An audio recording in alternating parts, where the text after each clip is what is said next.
Shalom. Voici une courte vidéo que je voulais vous partager.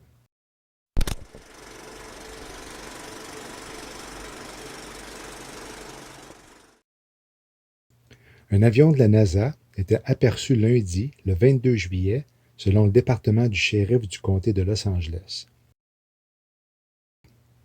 L'avion, basé au centre de recherche de vol Armstrong de la NASA à Palmdale, en Californie, est utilisé pour collecter des données pour des expériences visant à soutenir des projets au service de la communauté scientifique mondiale. Les enquêteurs fédéraux, étatiques, universitaires et étrangers sont parmi ceux qui utilisent le DC-8 de la NASA, écrit la NASA sur son site web.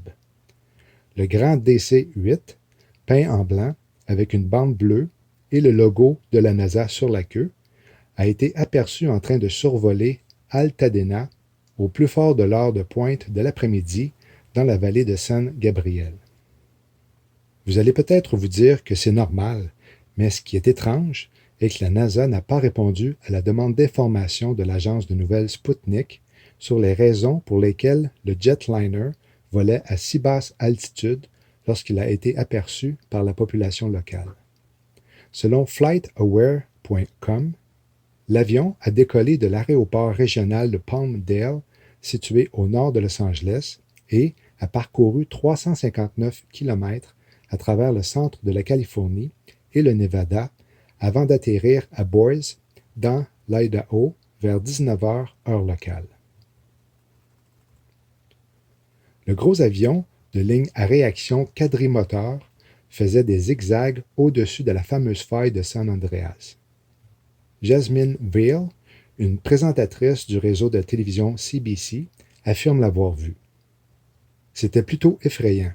Vous ne saviez pas s'il était sur le point d'atterrir, dit-elle. Tout le monde dans leur voiture ralentissait et regardait au ciel. Il était gros et bruyant.